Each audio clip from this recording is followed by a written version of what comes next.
Hello, entrepreneurs, dreamers, business owners, and happy people with high hopes. Welcome to Cashflows with your host, Cash Matthews. All right, welcome to Cashflows. I'm your host today, Cash Matthews, and thankful to be here. It's a dreary day where we are, rain and cold, but it's warm inside. We have electricity and running water, and everything's going pretty well here. We're glad to be here. We are here to explore some of those life questions that are relevant, things that mean things to people. And our conversations that we have here are about life and business and entrepreneurship and health. We've had some great relationship people on our show. And so we're glad you're here. We call those objectives part of the good life. And so often it's easy to get stuck where you are, or you have this beautiful dream or goal or objective, and it's just not happening. Maybe you can't get traction. So what we do is we bring people in from the economy out there, people from the business and personal world, to talk to you about what they are doing, the struggles that they have gone through, and then you can find some hope in the success and overcoming of other people. And that is the basis of Cashflows. We call that fire, aim, ready, because it's so easy out in life to just get stuck. And you have that goal and you just can't accelerate. So we're glad you're here today. And before we get going, let me introduce you to the inimitable, meaning unable to imitate, my good friend, our executive producer of the show, Mr. Kenneth Bockham. Kenneth, how are you? I'm doing great. How are you, Cash? Yeah, well, I think we need some studio audience for you today. Like, oh, well, here. Hey, studio audience. Yeah, Mr. Kenneth Bockham. There we go. Well, Kenneth, things are going well for you. The podcast is going well. Yeah, it's been a lot of fun. You're in high demand, yet you're here. And so if I haven't said so adequately, thank you for all you've done on this podcast. You're very welcome. All right. Well, and you and I met at the B.O.N.G as well, and we're going to talk. Yeah. We're going to talk about the B.O.N.G as well. Yeah. Entrepreneurship. So, a great group, and I know that there's going to be a lot of entrepreneurs listening in. Some who have been doing it for a while, some who maybe are new and need some help getting started. And I'm kind of wondering, Cash, what would you think is maybe the top 500 data points that a new entrepreneur needs to capture to start their business? Well, we only have 11 hours for this podcast. Yeah, that's right. So we'll try to condense that down to. And I call them data points. Yeah. And this will be kind of a nugget for young entrepreneurs. At the end of the show, Ellen is going to have a golden nugget for us about building business and entrepreneurship. And I'm going to go first on that. But we're in an entrepreneurial group called the Business Owners Networking Group. And for 42 years, I've worked with entrepreneurs. And inevitably, I really love to talk with new entrepreneurs.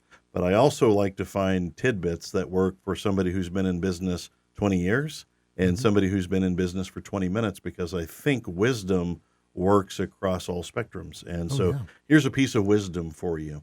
As you go about your day, when you do one-on-ones and when you talk to people, when you look up a phone number, create a database. I believe it's the single most important thing you can do. Yeah, getting an LLC and insurance and a business plan, and we'll talk about those things in a later show. But I think creating data, because it's something we do literally every day that can benefit us. For example, I moved to the Tulsa area 3 years ago. We started the B.O.N.G event 2 years ago, and I literally had nobody in my phone 2 years ago from Tulsa. Today, that number is 5,700 because I collect data. Why do I want to collect data? Well, I want to be able to find people in my phone. Part of it's just very simple. You want to know where people are. Or maybe you want to send an email, or want to invite them to dinner or lunch or whatever. We had a lady came to our house for our breakfast event 3 times, and then messaged me one day on the 4th visit. We were having another breakfast, and she goes, "Hey, I can't find your address." And I said, "I am so sorry. I am not giving it to you. I've given it to you 3 times, and I'm not going to give it to you again." And that you would have come to my house, which has one address, 3 times and not written it down, tells me why your business is suffering. So dig back and find it. I hope I see you at the allotted time. And she showed up, and we began the conversation about creating database. Everywhere you go, everybody you meet, it's time to collect data. And I'm going to share with you the 5 points of data that you should collect on everybody you meet.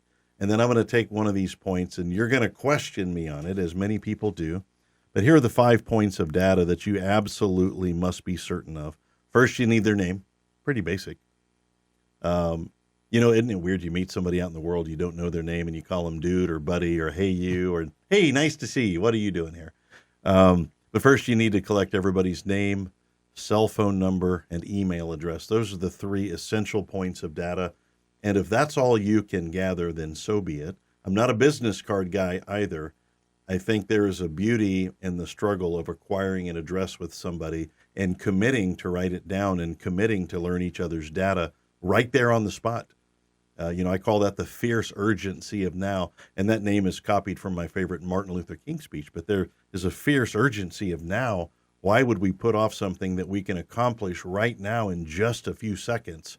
And that is data. So name, cell phone, and email are the bare minimum essentials to join our group or to come to an event. We collect your name, email, and cell phone number. What else should you collect? There are 2 more very relevant points of data that will literally grow your business. One of those is their date of birth. And I always ask people, hey, what's your date of birth? And they get a little weirded out by it. Mm-hmm. But I changed the question around to this. Hey, Alan, would it be weird if I asked to mail you an actual birthday card one day? Would that be weird? No, it would not. Awesome. Well, first I need to get your date of birth, and then I need your mailing address to send that birthday card to. And I built a really nice business. There is a fortune in the follow-up. There is a fortune in connection. I don't connect to make money. I connect to make friends. Your friends will make you all the money that you ever need to spend. And it's a lot easier to convert a client into a friend than it is a friend into a client. And so I spend my business life trying to make clients into friends. I do that with birthday cards and Christmas cards, and we'll do a Groundhog Day card. And sometimes on my birthday for a certain select clients, I send a birthday card on my birthday. I like to use data to build my business. Here's why. Universal truth. If you're trying to build a business today, the best place to get a client is from a client. And a client is going to be more inclined to give you a nice referral if you're nice to them and they know how to reach you. And they know how to reach you easily, and that you've shown them that they care.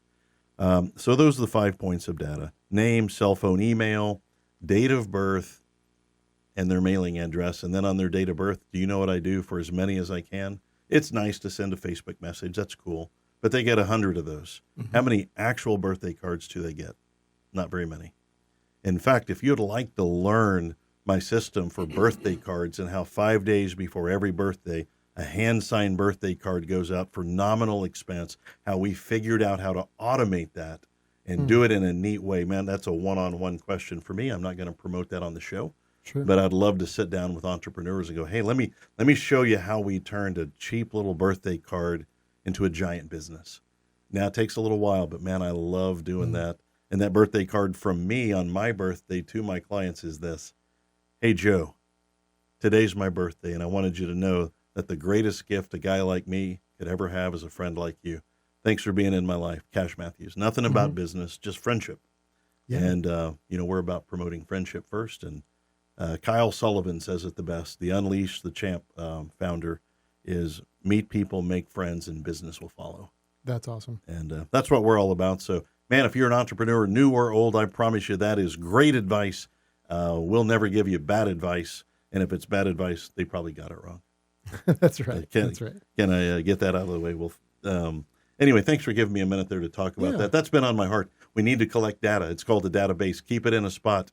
And, man, when you're calling people on their birthday, that's a game changer. Because everybody's giving them a Facebook message, and I believe in that as well. I do that also. Man, I love to I'm a master of the 30-second phone call. Hey, Kenneth, man, I know it's your birthday. I've only got a minute right now because I'm running, but I just wanted to call and say happy birthday. You all doing anything fun to celebrate? Yeah. And then they answer, and then you get off the phone, and, you've done something that not many have done. And if you want to build a business, just gave you as my golden nugget for the day. So anyway, thanks for listening if you did. Our guest today, Ellen Dueck. Ellen is the founder of Lil Dude Learning. It's LILDUDE learning.com. Also on Facebook, Instagram, and MySpace. Are you still in MySpace? I am old enough to be on MySpace, but We're going to take that but as my a yes. business is not on MySpace. Well, you don't know. MySpace is still out there. Those were the good old days. I'm still friends with Tom. Oh, yep. Tom, on Facebook. good guy. Yeah, Tom was my first friend. Yeah. Yeah, out there on the internet. So anyway, well, Ellen, we are so glad you're here today. Thanks for coming out to visit with us and share a little bit about your business. We know we're going to hear a golden nugget from you in a little while about business. But we want to talk just for a sec about the B.O.N.G group because that's where we met and what your experience has been like in the B.O.N.G group. We know it brought you here, so that's a super positive. Yes. Tell us about the B.O.N.G group and how you've been navigating this world. I got connected to the B.O.N.G group through some of the B.O.N.G members Right. themselves, of course. Met some B.O.N.G members at a vendor event where I was working. All And right. we shared some space together and just really worked on building a great friendship there Wow. during our 3-day event together while we huddled under the tent in the rain, trying to keep all no. of our products dry. And it was just a cooperative effort of everyone to protect our products and our businesses. And it was a great family moment, in a sense, Right. that we were all working together. It's and amazing how people come together Yes. when we need to yes. come together. Well, and sadly, some just fend for themselves. Yeah. And some of us reach out and we're like, okay, let's make this a thing. yeah, that's And, awesome. So they invited me to join the group. And that was about 9 months ago, I think. That is awesome. And it took me a little bit. I was kind of Facebook stalking for a little while and, We call What? those lurkers. kind of checking things out and getting the feel for things. I might have some social anxiety, and that plays into that. But yeah, I've had some one-on-ones and have attended a few of the events. And That's it's a great group of people. So who were the first people that you met that helped you in the rain? Do you recall? Yes. Oh, my goodness. Stephanie. Stephanie Hall, Yes. one of our favorite people in the world. And and I've seen her at several different vendor events, and it's always, oh, hi, come on over. Yeah. Stop by when you have a minute. Oh, yeah, she's great. She is golden. Yeah, she was actually one of our earlier podcast shows, and she killed it. She did great. She is just the sweetest. Yeah. Isn't it great that we have this group of people that are like Stephanie and that they're just the right people at the right time in the right place, and they take the right action. Yep. Yeah, we love her a great deal. She's been one of our favorites for a long time. Well, so give us an overreaching view of what Lil Dude Learning is. And I want to make sure our listeners hear it's LILDUDE learning.com. And that's a place they can reach out to you as well as Facebook and Instagram. Yeah. Tell us about Lil Dude Learning and just give us an overreaching idea what it's like, what it's about. So we make games and crafts, craft kits that help promote reading and math skills. Okay. So we focus on the pre-K. We're just touching into 4th grade right now. And we're looking to help boost those skills in children in our community as well as across the country. Got it. So a parent will buy these games, or will a school buy these games? Who's your end client for that? Yes.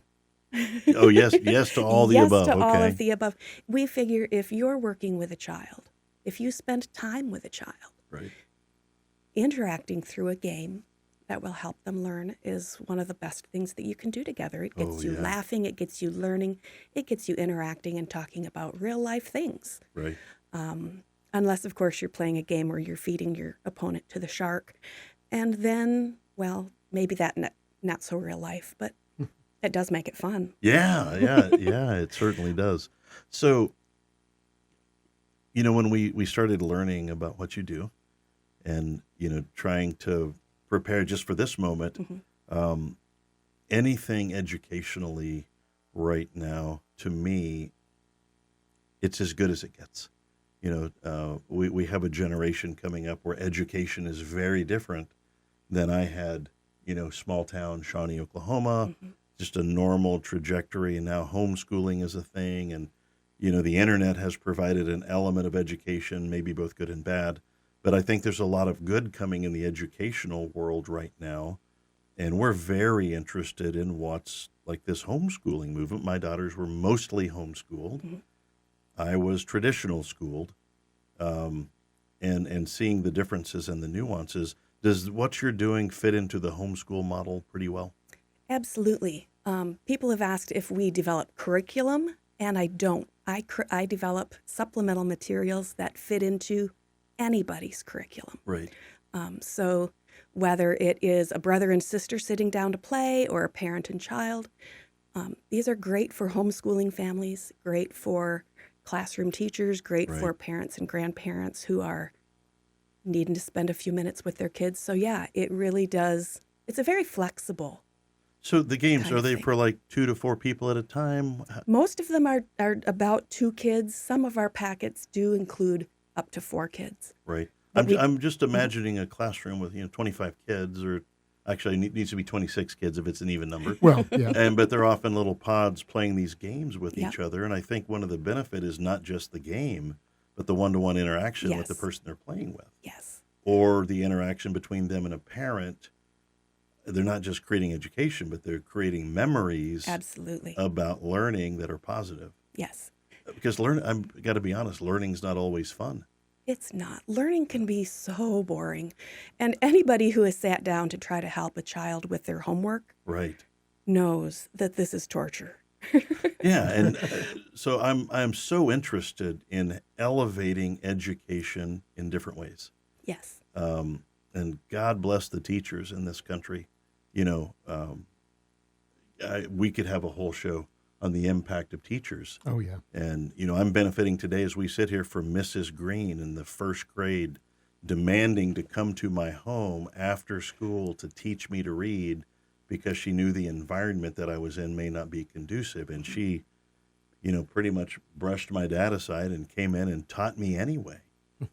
And I am so unbelievably thankful for teachers who I didn't know she was taking an interest in me. But what you're doing is setting an environment where we can all be more interested in this outcome called education. Yes. And- And I think that for several years now, parents are just so busy Yeah, and so overwhelmed and sometimes just distracted by our own screens right, that we've stopped interacting face-to-face with our children. right, Parents are texting their children to tell them to come for dinner. right, No, go find them, right, look them in the eye, right, invite them to the dinner table, right. and after dinner, sit down and enjoy a game together. Yeah, Whether it's one of our Little Dude games or any game that you have. yeah, just time. Yeah, spend some time with them, and maybe not so much at a video game together. There's benefit to that, but sit down across the table from one another, look each other in the eye, and play a game. I don't know that this is a thing, but I wish it was a thing, that there's a movement back towards quiet time, and quiet time meaning being maybe we're just having a dinner and these are off, our cell phones are off, face down, we can't see them or feel them, and we literally have to talk to each other. And these moments of quiet, and I call it quiet time, but it's really, we want it to be, community time. Mm-hmm. And I assume that you worry about the teachers, because I do worry Oh, about the teachers definitely. today. The distractions that a public school teacher has today are vast. The internet stuff is a bother. Kids are looking at cell phones and Yeah. parenting. Are the teachers reacting well to this concept of adding this kind of curriculum or this kind of gaming in their deal? Oh, definitely. And many teachers are already learning games in their classroom, but they're often having to get those from resources where they download it, and then they have to do all the work of, having a good printer to print it on. Schools don't have good printers. Right. And then laminating it and, if necessary, cutting it into pieces and then relaminating again to make sure that lamination stays. So it's another couple hours Getting on all the them. pieces and learning the rules. And yes, it's a lot of time invested into that. Yeah. And with our products, they're ready to go. Right. We've done all of the work, and we've also taken the time to sit down and write directions that can be easily adjusted for different skill levels. Oh, okay. And so we provide lots of different ways to modify the game. Very cool. Make it harder, make it easier, make it longer, make it shorter, whatever meets your needs. Very cool. Well, so when you started the business, what did you see happening? Like, And I don't know you that well, but I also know that the answer is not economics. I mean, that certainly that plays a role when you fix a big problem and you're trying to fix a big problem. But what did you see happening when you started this business? What was your goal? My goal was first and foremost to help teachers. They are carrying way too big of a burden. Right. And they just don't have the support. They don't have the people support. They don't have the financial support to get everything done that they need to. Right. And oftentimes their hands are being tied with a very set curriculum that they can't budge an inch to help meet the needs of the kids. And so if the teachers aren't allowed to do it in the classroom, man, send it home with the kids at night for homework. Right. Your homework tonight is to play this game with your dad. Right. Or your mom or your grandma, whoever's at home with you. Right. Play this game with somebody. And that will help you practice those phonics and reading skills. Right. That will help you practice your math skills. And we've made sure that we, connect these skills directly to what the different state standards are expecting Right. for kids. And developmentally, where are they at in the ability to play a game? Right. I can't design a game for a 4-year-old the same way I do for a 3rd grader. Sure. And that makes a big difference. We were discussing this the other day in our friend group about how many great movies there are about teachers. And in that role, these teachers are always overcoming adversity. And I think that's why we love those movies so much. And I've seen so many of those kinds of shows because that's a real thing. Yeah. Most of the movies aren't always about real things, but like when we see a teacher in a role and they step up and they have to step up big most of the time and deal with stuff that we can't imagine. So what in your background brought you to this point? Because we've all thought about it, but you're the one doing something about it. I have spent 20 years in education. I went to college to be a teacher. I come from a family of teachers. My father's a teacher. Three of the four children in my family became teachers. Wow. We are a family of educators, and this is what I eat, sleep, and breathe all of my life. Right. In fact, I would almost say I don't know who I am apart from teaching. Wow. Okay. I teach no matter what I'm doing. And so that makes it a little awkward sometimes when you have adults. Right. And they don't want to be taught. Right. Well, that's, but we all need it. That was our last show. We talked about, our last person that we interviewed. He's got a successful business, but he's going back to get his PhD because he wants to be taught. He wants to sharpen his axe. Yeah. And, I thought that was such a great story. Well, we should be modeling learning throughout our life. Yeah, absolutely. Everyone's got things to learn and things to grow with. Yeah, because what we don't know is much greater than what we do know, always. And but I don't know, it's fun. I mean, learning has always been fun for me in a way, and I feel blessed by that. I don't think everybody, but I didn't like the traditional curriculum as much. But so what made you go from the teacher role to this game role, so were you a traditional teacher in a traditional school? I did. I have done a little bit of everything. Okay. I have done traditional classrooms in public and private schools. Okay. I have done online teaching. I have done teaching in alternative programs for kids who are struggling to finish school. And I have done tutoring and worked with homeschool groups. So you've been all over the spectrum of education. I really have done a little bit of everything. Well, what led you then to the minute where you're like, you know what, I'm going to create games? Well, I had to decide first off that I was done in the classroom. Right. And there's a lot of things that go into that. But, for the most part, COVID hit, and I just decided for so many reasons I had to be done. Right. And I have wanted for 20 years, Cash, I have dreamed of creating learning games. Okay, so this has been with you for quite a long time. 20 years. Wow. I've wanted to be a creator of learning games. I would make games for my own classrooms all the time. Right. But never in my life did I think I would actually do it.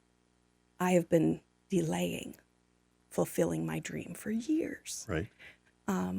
And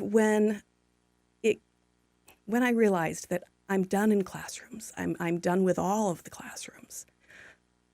I've got no excuses left. Ooh, that is a magic moment. I have no excuses left. Oh, so was that a one moment, or did that moment evolve after some? How do you get to the moment where you go, I have no other alternative? That's a beautiful moment. It is a beautiful moment. And I did just decide I am jumping in and doing this. In fact, I had texted my husband at work that day and I said, hey, I just quit this last job. We had talked about it ahead of time that I was probably going to quit. And I'm doing a Lil Dude. Oh, okay, was the message back. And I jumped right in, and I've been working on growing for the last 2.5 years. Man, oh man. Well, so where's the name Lil Dude come from? Lil Dude. So growing up, my son, when my son was growing up, let me make sure I get that modifier in the right place. Right. I didn't have a son when I was growing up. Right. Sorry, I am. Hey, this is the no judgment zone too. Grammar. I am the pickiest grammar person. My grandma and my grandpa. And that. Sorry. They were both kind of picky. They were very picky, yes. You have to learn to live with this. I'm sorry. Kenneth asked me to say that through the headphones. Oh, yeah, that's what it was. That's totally what that was. I heard him say it. When my son was growing up and we would be heading off to church, he would be being, oh, I don't want to go to children's church. Do I have to go to children's church? Well, why don't you want to go? It's so loud and there's so many kids. Oh, yeah. Can I just sit with you guys? All right. This is not a hill worth dying on. Right. Yes, you may sit with us. And so he would sit with us, and to keep himself occupied, he would take out some paper and have his little colored pencils along, and he would sketch little doodles. Okay. And he regularly doodled this little pudgy stick character. And after several years, this little character, he was the star in so many different adventures and escapades during church. We just fondly referred to him as your little dude. Your little dude, okay. Your little dude. Right. And man, that little dude did so many things during church. Right. And even when my son became a middle schooler, a teenager, still drawing little dude during church. That was his church thing, was I'm going to doodle little dude. Makes sense to me. And so when I decided, yep, I'm going to make this my business. And I called my son and said, hey, would you draw me some little dudes? I want Lil Dude Learning to be my business, because I wanted, have that little nod to my child and sure. And my, fond memories absolutely of going to church and looking at him drawing little dude. And also, it's childish, it's playful, it's not so serious looking. That's kind of Kenneth's world and mine as well. I'm not picking on you there. We appreciate. I'll just say I appreciate Kenneth's youthful exuberance. Well, let's do this. Let's take a quick break, Kenneth, and let's say thank you to one of our sponsors who make this show possible. All right. Sounds good, Cash. Today, actually, I think it's my turn once again. So happy to be here and supporting the Cashflows podcast. I'm here to help bring your awesome ideas to life. I specialize in helping businesses explode their online presence through professional photography, video, and virtual event production with a rapid turnaround. It's commercial photo and video services with a personal touch. Learn more at kennethbaucom.com. All right. Thank you, sir, for all you do. You're welcome. It's you make us look good on this thing. If you're listening on the podcast, I'm 6'3", 185 That's right. pounds of ripped muscle. And if you're watching on the YouTube, sorry. Sorry. There's only so much a guy can do. There's only so much we can do. We are here today with Ellen Dueck, the founder of LilDudeLearning.com, and that is LILDUDE Learning.com, LilDudeLearning.com. We're hearing the story of how this was founded and created, and what a great story that your son used to draw little doodles, and it turned into Lil Dude, and now it's turned into a company 2.5 years old. Yep. And she makes games educational games for age 4 to 4th grade. Is that about the right? Yeah, that's about where we are. We continue to try to stretch each year and expand more into the next grade level. Yeah, I taught my kids a game when they were young, and I would just shake my keys at them. And it didn't have a starting or an ending point. It was just something I did that was very effective. I tried to patent it. Right. Yeah. How'd that go? They went, you have not learned much. Your education has failed. So, yeah, not patentable, but I digress anyway. We are here with Ellen Dueck. LilDudeLearning.com. We're learning about educational games that can be a supplement to homeschool, regular school, just anybody that wants to enhance the educational experience for their children. And I think I think some of this, though, is about mom and dad connecting with the kids. Oh, absolutely. I think there's a connection piece here that's an undertone that's probably as important as the education. Oh, definitely. And making education fun, making learning fun, because math cards are kind of fun. You mean like flashcards? Yeah, flashcards. Yeah, right? They're fun for like a certain neurotype, but not for most people. Yeah, I have been described as being a neurotype, probably neurotic. But so who all can use your products? I mean, we know schools can, obviously. Right. Who else? In addition to parents, grandparents, caretakers, whoever it is that's taking care of the kids, it might be babysitters, it might be daycares, preschools, after-school programs where they're helping kids work on those academic skills, but still trying to provide some fun and relief from the stress of school. Yeah. Well, so I mean, we've been out there a couple of years doing this. How are people reacting to you? You must be creating a fan base at this point. We have some return customers who really just make my day. Right. Because what I love hearing is teachers walking into the booth saying, "Oh my gosh, where have you been my whole career? Do you know how much time this is going to save me?" as they start grabbing one of everything. Oh my gosh. Love it. So that's one of the things I love to hear. And, oh, my kids have loved playing these in class. Now I need this next skill. What do you have? Wow. Parents coming in and saying, "Oh, this is such a lifesaver because I can't get my child to practice multiplication." Right. Or my child is struggling to learn how to read. It's tears every night. We started playing this game, and there are no more tears. And they're reading. What a change. Yeah, it is such a change. A lot of these games I came up with while I was tutoring. And so, you've already got kids who are struggling because they're coming to a tutor for some help. Right. And trying to make it fun and coming up with games that really get them engaged and have some solid skill behind them because their parents are paying me to build a skill. Right. And so I decided, what, these are good games. We're really making progress with these kids. And why shouldn't everybody have them? Why just me in my office? Why not everybody? That leads me to my next question because I think everybody should have them. Oh, I agree. And I think, I think learning, we need to focus more on education. And there's some other things I think we had to focus on as a country, but education certainly. Mm-hmm. Is there a realm where people will come in and sponsor a classroom? Is that a thing? That would be a fabulous thing. I would love to have that kind of a setup. But me with my teacher brain, I don't have that part figured out.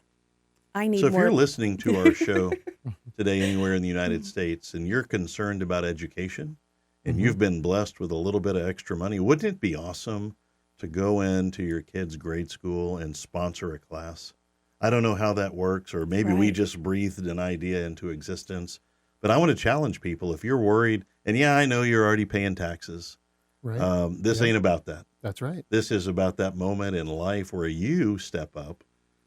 And we all talk about being in the beast mode. This is something a beast would do.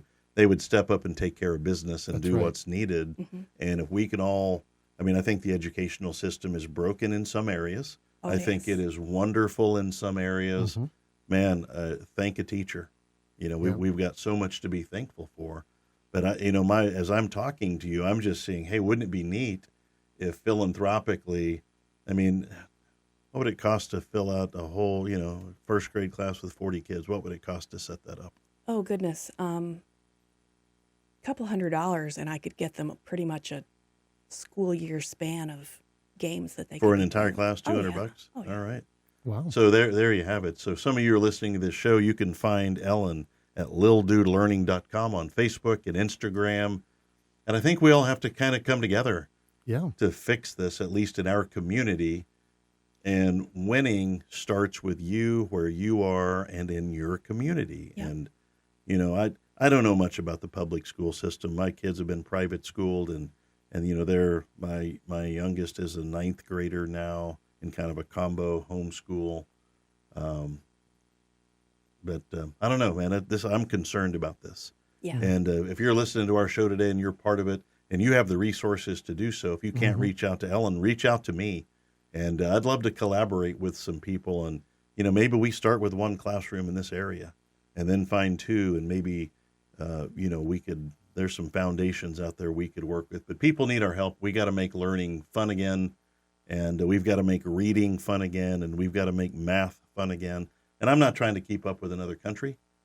Right. But I think this is beautiful, what we're talking about here today, and I want to get lit up about this. I hope you do as well. So where do you come up with the ideas? Like, that's, I was sitting here imagining, like, what if they put me in charge of that? Like, here's how to tie a proper fishing hook line. Right. And that stuff's important. Oh, it's very It important. is important. People need to know how to do those. Match your rubber worm on a bass fishing day to the color of the sky. Well, I and- think that's essential, but we don't Yeah. teach that anymore. You have to make sure it's grade appropriate, though. You have to Okay, match the right skills with the right grade, and then you're golden. I would not recommend giving kindergartners or first graders fish hooks. Oh, Yeah. man, I had Yeah, I'm him. thinking- I had him at that age. yeah. I knew how to tie a hook in kindergarten.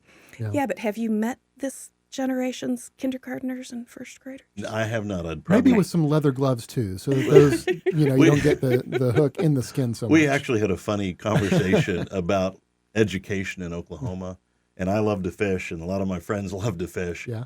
And then, we prognosticated one day, because that's how brilliant we are. We Right, came up with right. the idea that fishing should be taught in school.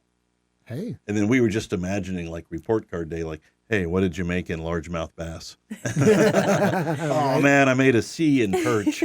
Yeah. Right. I think that fishing and gardening, all of those ways to feed ourselves, should be part of public education. I agree, and I love the concept of gardening and fishing, and I don't know, I just grew up that way, and I think some of that's a lost art. Thank you for bringing that back. So these ideas that you come up with, Yes. I kind of want to see inside your brain. But, You don't want to see inside my brain. I Right. promise you, it is a crazy mess in there. well, tell us what's going on inside your brain. Yep. Most of my ideas come from a combination of modern tabletop gaming. Okay. My husband and I are very interested and involved in playing tabletop games. Now, my husband is a way bigger geek about it than I am. All right. And he gets into the way deeper, more complex, more nerdy games. But I'm on the lighter. I'll take the medium light Right. games. And we take some of the skills that we learn in those games, this game format from, this kind of passing game from this type of game, or, the way we gather resources from those kinds of games. Okay, we're going to take those two gameplay strategies, and now we're going to turn that into making a sentence, completing a mathematical function, or learning to read. We have a game about resource gathering to take care of a puppy that practices reading a clock in digital and analog time. Wow. I mean, who doesn't want to take care of a puppy? Super cool. I like taking care of puppies. That's true. I'm And all to in do for so, that. you have to be able to read an analog clock, translate that to the digital clock, so you can find what resources are available. Right. That's So, brilliant. Because Yeah. kids nowadays, classrooms many times just have digital clocks. Everybody's got digital clocks. No, Right. kids can't read an analog clock anymore. Right. And for those of you listening and you don't know what analog means, that's the kind of clock that has the hands on it. Yeah. Right. I had a bonus skill I had to learn when I first learned to read an analog clock, and that was that the numbers were Roman numeral as well. Oh, yes. Oh, yes. yeah. Or nowadays with watches that don't have numbers at all. It's Oh, yeah. just hands on a blank face. Surprise. So you have to learn to know the placement of things on those clocks Yeah. and understand how to read them. That's so cool. I got a clock joke. Oh, yeah? What's the best time of the day? I don't know. 6:30, hands down. Wow.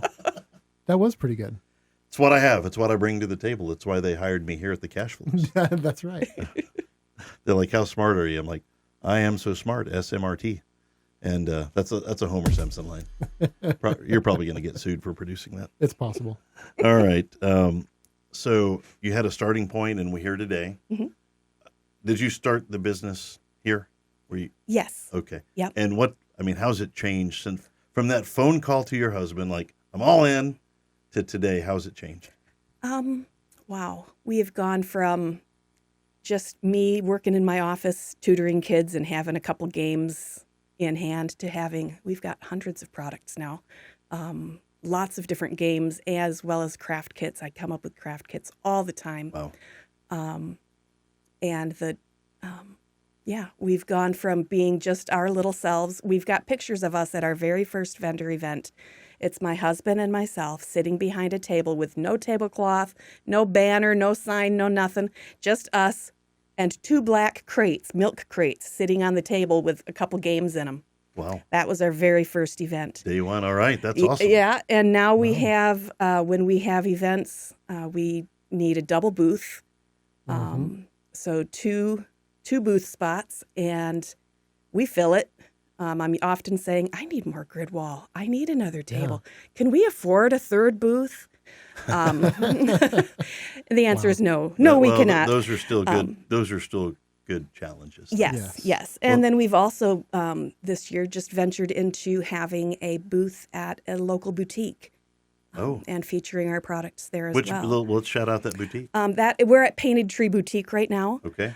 Which features lots of different local and regional vendors. All right. Well, we're glad to give them a say it again. Painted Tree. Painted Tree Boutique. Where are they? Here in Tulsa, they're at 81st and Harvard. All right. So they're nearby. We would want to say thanks to them, Painted Tree Boutique.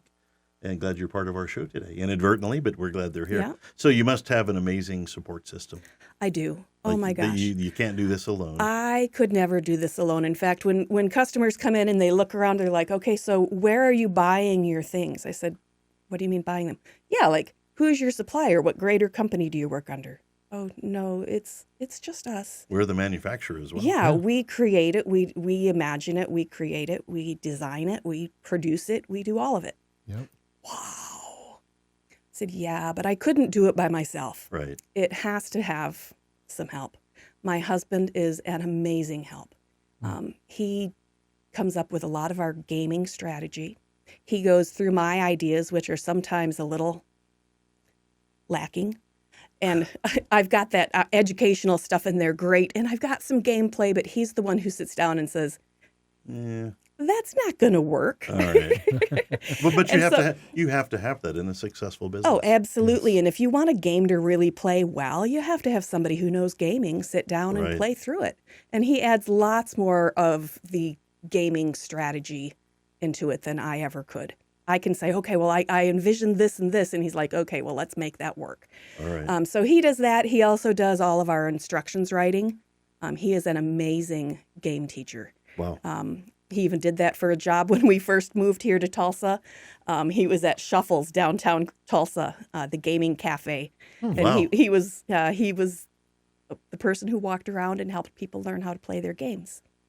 And then the other person who is just invaluable is my mother-in-law. Once a week, she comes over. She helps me with anything I need help with: laminating, cutting, packaging, crafts, any of that. And she also comes along and helps me set up and tear down our booths and gives us a lunch break. My husband does a lot of the physical work too. Okay. I guess I'm the brainchild, because if my mother-in-law comes and does all, a lot of the work, and my husband does the other half of the work, what am I doing? You are the visionary. I am the visionary. And in this world, we need visionaries, and visionaries need implementers and support team. And it sounds like you've built it We just named it for the first time. I will let them. They would really like that title. Yeah, I'm going to put that on their business cards. Implementers and visionaries have two different roles, but they are 100% equally valuable. Oh, yeah. That's how Cashflows was created. You know, you have to have an implementer and somebody who's got a broader vision about a thing on the implementation side, because, you know, you can come up with great ideas like, hey, feed tuna fish mayonnaise. But until you have somebody willing to get behind it with you, and that's a line from Night Shift. Yeah. One of my favorite shows, to give them full credit. But I mean, it sounds like you've got the full team put together and it's going well. What's your next big show? We are doing an Affair of the Heart from Brahms, an Affair of the nice. Heart in Oklahoma City in February, just before Valentine's Day. Okay, well, plug for an Affair of the Heart in Oklahoma City. Yes. Yeah. Very, very cool. All right, we're at that time of the show where we ask you for a golden nugget that you could tell any entrepreneur and they would believe you. What say you? Oh, my goodness. Do not be afraid to ask for help. Find thee a mentor. Mm-hmm. Asking for help is not giving up. No. Asking for help is refusal to give up. And I think there is brilliance in that statement. Find a mentor. Get another set of eyeballs on your situation, because often we are so emotionally invested that any change has an emotional component rather than a practical component. And change needs to first be practical, right? Absolutely. Get a mentor, Kenneth. That is a great idea. We're here today with Ellen Dueck. I wish we could talk for another couple of hours. We can't. That's going to be a wrap for our show. You can find Ellen at lildudelearning.com, LILDUDE learning.com, as well as on Facebook, as well as on Instagram, and on the Tulsa B.O.N.G Facebook page. You can find Ellen there as well. She's become prominent in that world, and we're so glad that you have continued to help build our community. So thank you for today. Yeah. Thanks for having me. All right, Kenneth, is that a wrap? It's a wrap. Let's wrap this baby up. Well, we are thankful for Ellen being here today. We are thankful for our sponsors who keep this show on the air. And, you know, it can be crazy out there in the world trying to keep it all together. And as Ellen mentioned, you know, ask for help, because asking for help is a refusal to give up. And sometimes you just have to ask for help. And we hope that Cashflows is a source of help and encouragement to you. So today, let's be nice to one another. Let's make good decisions for our families and our business.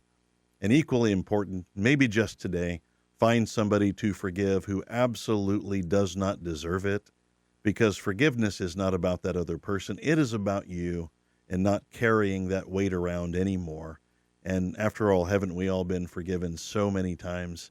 And I think that's a good message for today to our friends out there watching and listening, and to you, Kenneth, to all of you. This show is about you, and we want to thank you for joining us here today at Cashflows. That's our show for today. Stay tuned for another riveting edition of Cashflows.